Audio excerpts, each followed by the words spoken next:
What is the biggest risk that is facing your retirement? I bet you don't know. Stick around and we will fill you in. Welcome once again to another episode of Your Money, Your Wealth. My name is Joe Anderson. I'm a certified financial planner, president of, Pure Financial Advisors. This show, of course, is just not a show without the big man, Big Al Clopine. He's sitting right over there. Hello, Big Al. How you doing, bud? We're going to get to him in a moment because when we're talking about risks, a lot of you think about this. Oh my gosh, the stock market's all-time highs and it's going to crash and then we're all going to die. You know, when you think about retirement, yes, this could be true, right? But there's a lot more risks that you have to consider and hedge against them. That is today's financial focus.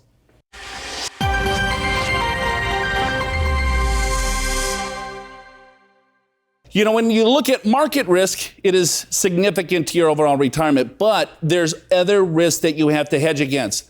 Longevity risk, we're going to dive into that. We're living a lot longer. The good news is, hey, we're living a lot longer. The bad news is, we're living a heck of a lot longer, so your capital needs to carry out for several more years. Sequence of return risk. Most of you don't even know what the heck that is. I had to teach Al that just earlier today. Interest rate risks. Right? Interest rates, they're on the rise. What is that going to do to your overall portfolio? Tax risk. Of course, this show, we can't not talk about taxes. And then this lost opportunity risk. You know, there's a lot of things that you have to look at. So without further ado, let's dive in a little bit deeper with the big man, Big Al Clopine.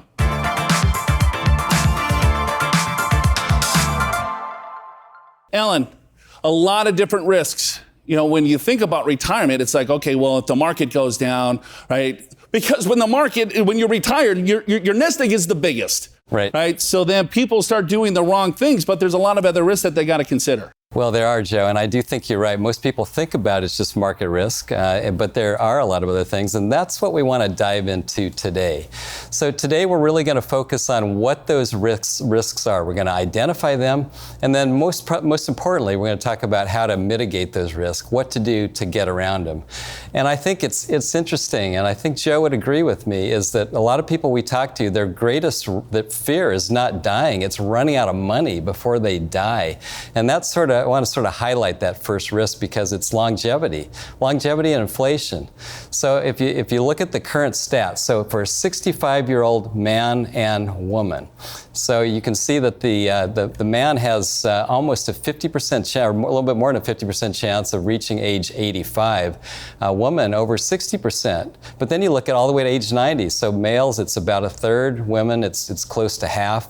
We are living a lot longer, and that's today. That's with today's medical advances. Now, if you think about it, in the future, there are more medical advances. We'll probably live longer. We're learning more about exercise and nutrition and how to prolong our life, and not only that, to live healthier.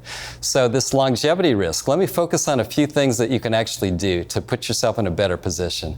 And I think one right off the bat would be delaying your retirement. Because if you think about it, if you're planning to retire at age 65, and maybe you just go out a couple years to age 67, it's pretty dramatic how much more money you can end up in your pocket because you're delaying Social Security, you're letting your investments grow for another couple years, you're adding to your investments instead of taking away. These factors create a much better income stream in retirement. Another one is delaying that Social Security. We know that you can take Social Security as early as age 62, but as late as age 70. So if you can, delay as long as you can because you get a much greater monthly benefit. You know, Al, I think when you look at retirement today, I mean, people should be thinking about 70 as the new retirement age. Yeah, I think we've said that before, right. And I think that's right. It's not 60. Yeah. It's like, all right, once I reach 60, everyone wants to punch. Right. But we're living a heck of a lot longer. People are so much more healthier. And if they can just wait just a little bit longer, right, their nest egg grows a little bit more. They can push out their Social Security. Their money's going to last. And it's just a few little levers that we've talked about can really make a huge difference in their overall retirement. Well, I think so, Joe. And I think one of the most important things right off the bat is what we call sequence of returns and how that will affect your withdrawal strategy. Because a lot of people did a good job saving saving, right? But going forward, it's like, okay, now I've saved all this money. Now how do I withdraw this tax efficiently? We'll get into all of this. But sequence of returns, Joe, is a real big thing. Here, let me give you a quick example of sequence of return risk, because this is probably one of the biggest risks that we face as retirees. Is that once you decide to retire, a lot of you are thinking, hey, now I reached this nest egg. I reached my number. Is it $1 million, 500,000, 50 million? It doesn't matter. But that is the largest nest egg that you've ever had. Now you feel confidence by retiring. But look at this. Let's say this is investor A and this is investor B. And if I go out 30 years, and let's just assume their portfolio averaged a 7% rate of return. All right? But investor A decides to retire. In the first couple of years in retirement, investor A, market goes bad. He or she is down 10% the first year, -5% the next. Maybe it's flat, and then averages 7.5%. But over that 30-year period, average 7%. Now let's go to investor B. This is a B, by the way. They have positive returns when they start retiring. So they want to take out $50,000 a year, and we'll assume a 3% inflation rate. But when investor A retires with those negative returns, look what happens, right? He starts there, she starts here. Because they're taking distributions when the market is down, they never recover. It blows them up. They will not reach here. This is the finish line. Guess what? Now you're living with your kids. This is what you don't want to have happen. Now, investor B, they had positive returns. So it's like, okay, wow, they're living the high life, right? They're giving to charity. They're giving to kids. You can never time what's going to happen to the overall markets, right? You can't time this. You need to have a strategy to protect yourself against down markets when you're taking distributions. A quick example is that if I have $100,000 and I lose 30% on that 100 grand, but the next year I gain 30%, most people think I have an average rate of return of 0. It's not true. 100,000, you lose 30%. Guess what? That's 70,000. You gain 30% on 70 grand. You have 21. You don't even have your capital back. And now you're taking distributions. That's why this happens. It is very, very difficult to get caught back up when you're taking money in a down market. You need to have a strategy. We got to take a break. Don't go anywhere. We're going to get into a lot more risks and a lot more fun. Show's called Your Money, Your Wealth. That's Big Al. I'm Joe Anderson.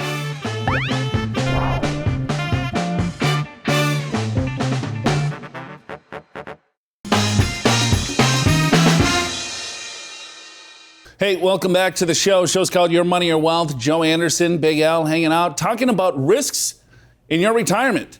All the things that you need to know to have a healthy and secure retirement. Isn't that great? But before we dive into the more of the meat and potatoes, let's go to the true-false question. One of the most overlooked risks in retirement is unexpected healthcare costs. And Joe, I would say that really is true. And that's true for a lot of reasons. I'll just give a couple. One is with healthcare costs, the inflation rate is higher than the regular inflation rate. And that's been true for quite a while. Another reason is because Medicare, a lot of people think it covers everything. It doesn't necessarily cover everything. Some people get supplemental insurance for that reason, but it doesn't cover everything. And I think one of the biggest misses is that Medicare does not cover long-term care. And Joe, that's a lot of people are going to need long-term care, and they may not have the resources to cover it. Yeah, but I think there's a lot more education today about that, because when we sit down and talk to people, they think that the healthcare is going to be their largest expense. So they're already trying to prepare for it, or, say, hey, I've seen this study, or they've experienced it because now their parents are living a heck of a lot longer and they know that that's in front of them. But unfortunately, for some people, healthcare might not be their biggest cost. Well, right, Joe, and that's probably taxes, and that's why we want to talk about tax risk. That was called a toss. That was a toss. I got that, and so I'm going to look at my camera now. So tax risk, what the heck is that? Well, see, this is because a lot of people think when they retire, they're going to be in a lower tax bracket. And that, although that is true for many, for folks that have saved money into their retirement plans as they pull the money out, as they receive pensions, as they receive Social Security, guess what? They may not be in a lower tax bracket. They may be in a higher tax bracket. So one of your risks is taxation in the future. Joe, what do you say about that? Well, when you look at investing, right, investments cost tax. So you have to identify where do your investments lie, right? You have this, you got these tax-free dollars. We talked about these in the past. That would be, let's say, a Roth IRA, for instance, or a Roth 401k. Your taxable investments, that's just investments that you have outside of your retirement account. It could be mutual funds, stocks, bonds, real estate, whatever. And then you got your tax deferred, right? This is the retirement accounts that we're all familiar with, the IRAs, the 401ks, 403bs, and so on and so forth. When you look at your wealth, you have to determine where does your wealth sit on this spectrum. And if I were to guess, if I was sitting in your living room right now, or most of you might be in your bedroom, is that most of your assets are sitting here in your tax deferred accounts.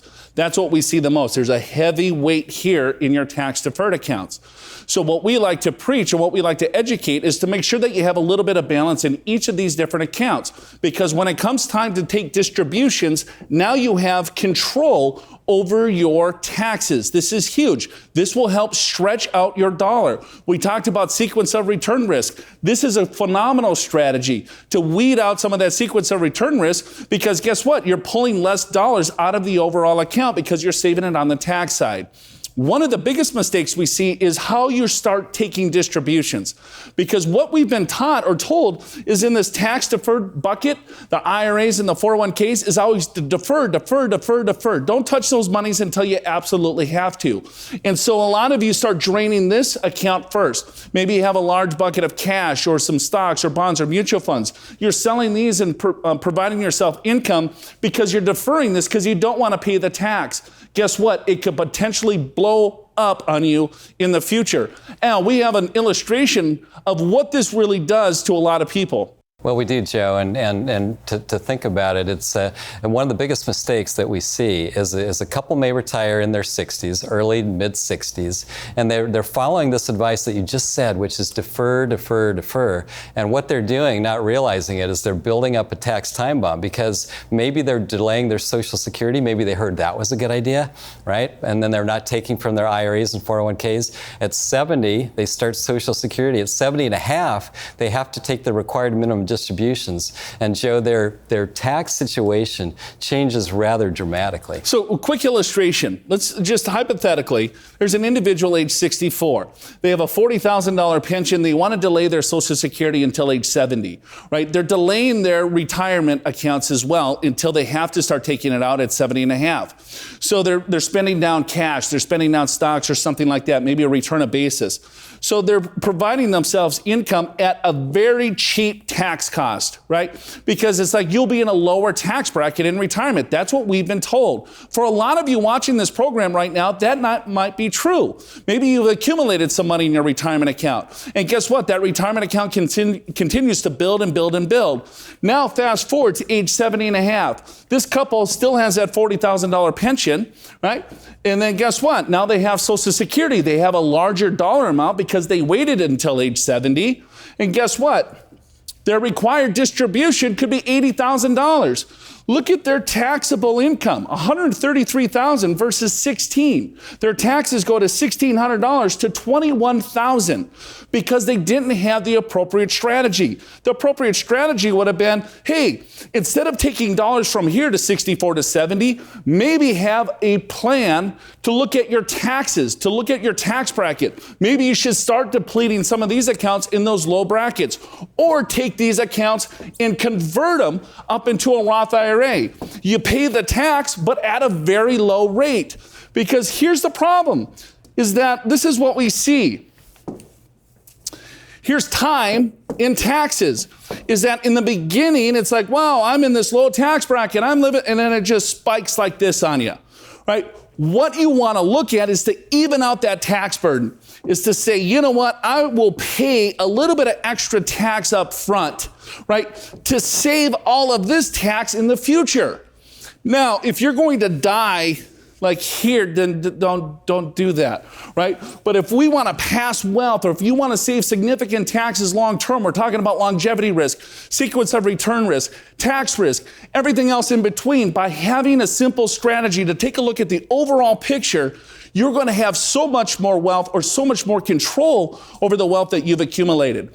When we get back from the break, we're going to bust down 2 more risks for you, and then we're going to flip it to the experts. Hopefully we can get them in to answer your email questions. Do not go anywhere. Show's called Your Money, Your Wealth. We'll be back in just a second.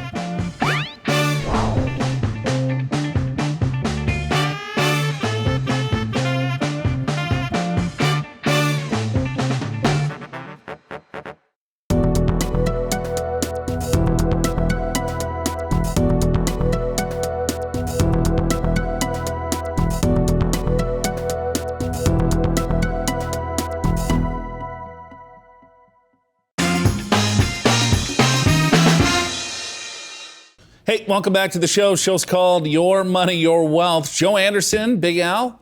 We're talking about risks in your retirement.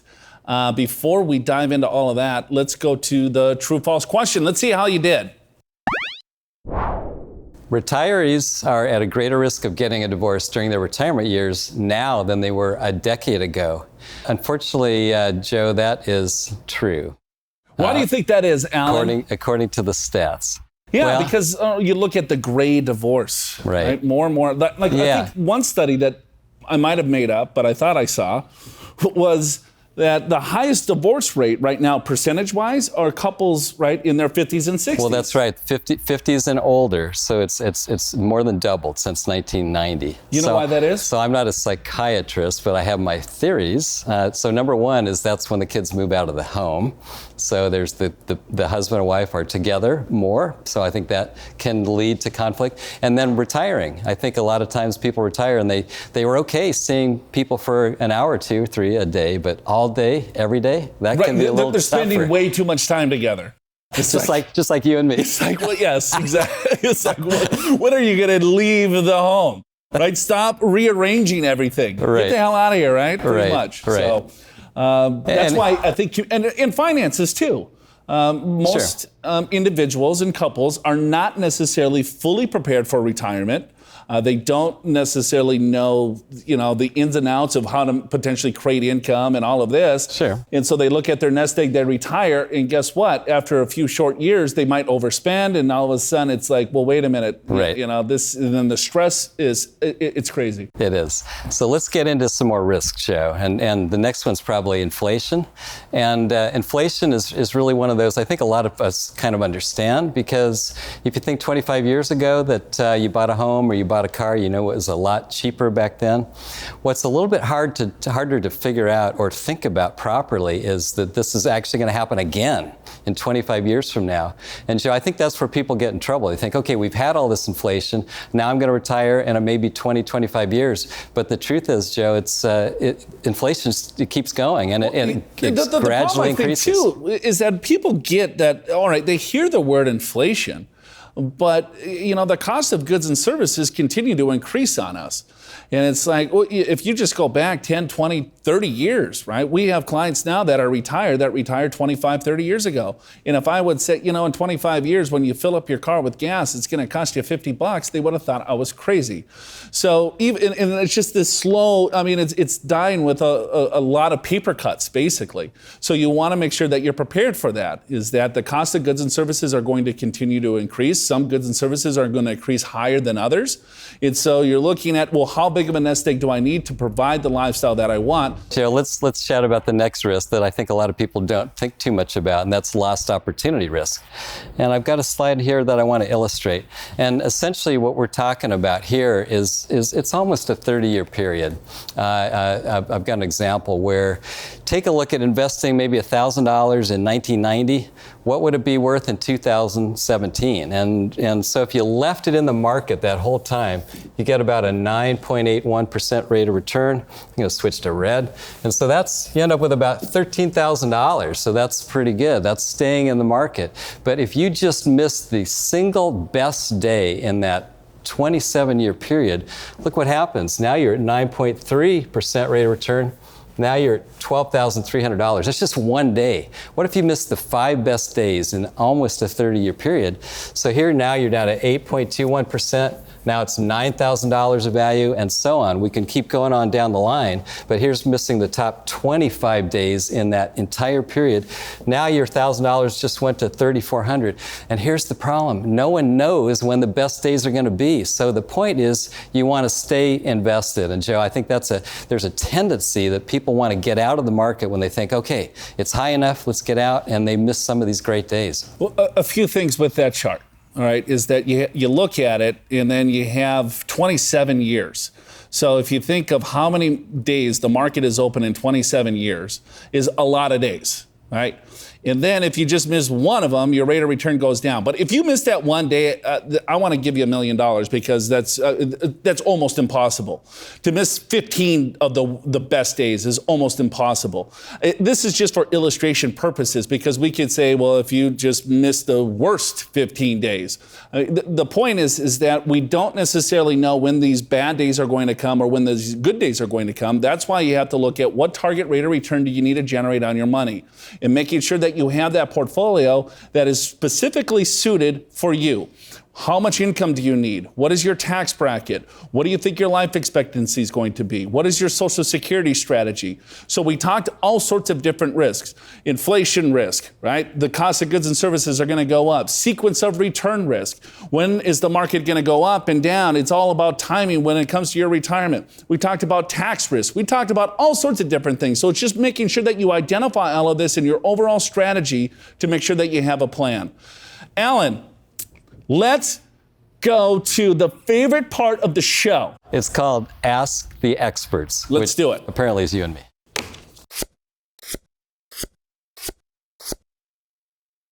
This is from Clyde in Pacific Beach. I am 52 years old.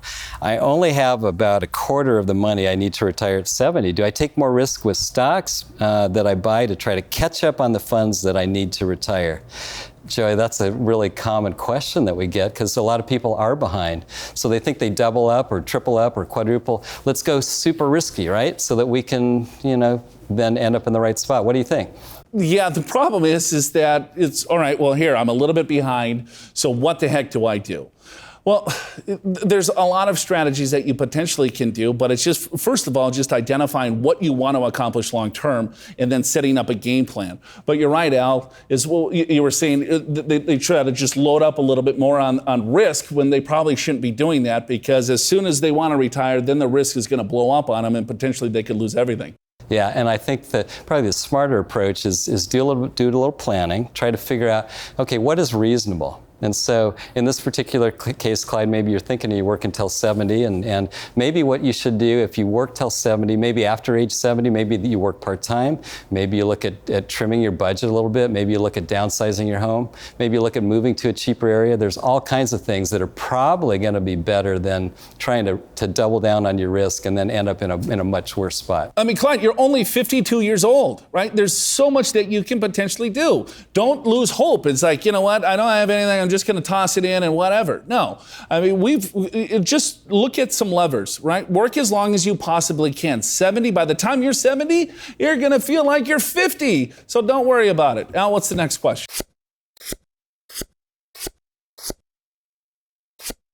Barbara Lucadia, my home is my primary investment for retirement. How do I estimate the risk of market fluctuations in determining how much it'll be worth when I retire? Barbara, it depends how old you are. I mean, and where you're living. I mean, I guess the national average might be 3 or 4% growth rate, but in Southern California, it's higher than the Midwest. So you got to kind of take a look there. But it's rather difficult, and I hope that you're not using your home as your main retirement asset because you need a place to live too. But if that's the case, if that's your only asset, I probably would plug in somewhere between 2 and 4%, depending upon where you live. Yeah, but that's pretty risky, right? You're betting the whole farm on your home. You live in Lucadia, it's a very nice area. It's a very nice place. Markets are, you can't just say, hey, what can I plug into this thing? You have to start looking at maybe selling now. If you're going to sell it regardless, markets are high, and then move into a lower place of living.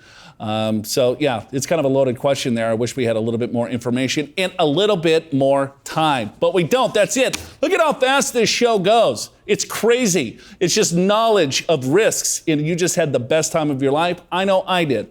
Next week, we're going to get into more fun stuff. We're probably going to talk about retirement, maybe taxes, maybe some Social Security stuff. I don't know, Al. What do you think? I think it's tax. All right, there we go. Taxes next week.